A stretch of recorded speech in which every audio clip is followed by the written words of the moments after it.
جلس إليه النبي ذات يوم وقال له: يا أبا ذر، تعلم القرآن وعلمه للناس. تعلم يقرأ، تعلم القرآن وعلمه للناس، فإنك إن فعلت ذلك أمر الله الملائكة أن تزورك في قبرك كما يزار البيت الحرام. هذا هو الحديث.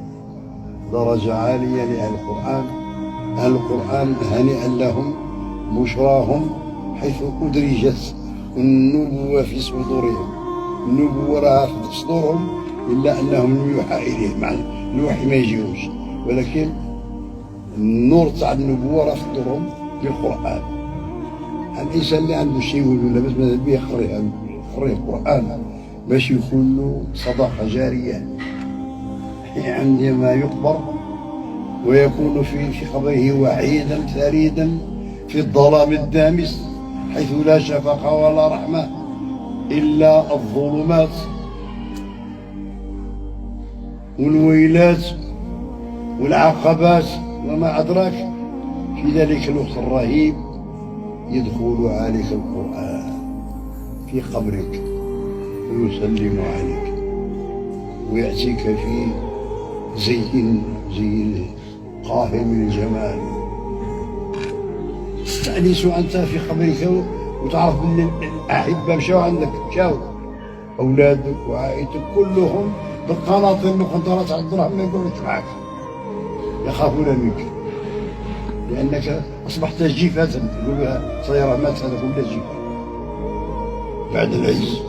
كان في عز وما يرضاش تدبانة تحط على دبانة يحط على ثم يخليهاش. والرائحة يجد الرائحة روائح طيبة تتغير رائحته ويذهب جماله ويبقى وحيدا فريدا لا شفيع له ولا منقذ. يدخل عليه صاحبه الذي كان يتغنى به وهو القرآن. عندما أقول القرآن لا أعني ذلك الإنسان يقرأ. نحن نشوفهم في التلفزة يقرأوا يقولوا فلان عنده قراية مليحة، فلان عنده واحد الصوت وهذا. لا، ربي لا يريد منك الصوت، ربي يريد منك أن تتعبد بالقرآن، تعبد به. كيفاش تعبد؟ ومن الليل فتهجد به بالقرآن نافلة لك عسى أن يبعثك ربك مقاما محمودا. هذا هو التهجد وهذا هو القرب من الله. تقرب إلى الله أيها الإنسان، تقرب إلى الله ما استطعت، واعلم أنك لن تتقرب إليه بشيء أحب إليه من كلامه.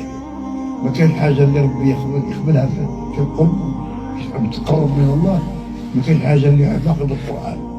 حينما تتقرب إليه بالقرآن يأمر الملائكة يقولون: افتحوا الباب دعوني أنظر إليه.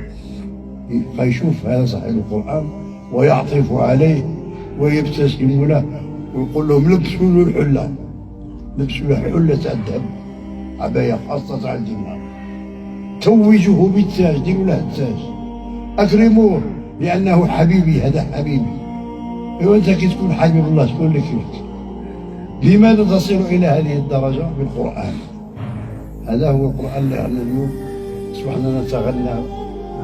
القرآن معموش للغناء والسلام، معمول للعبادة، تتعبد به وتتلوه حق تلاوته وتتقرب به إلى مولاك. قربنا الله وإياكم منه يا رب يا رب.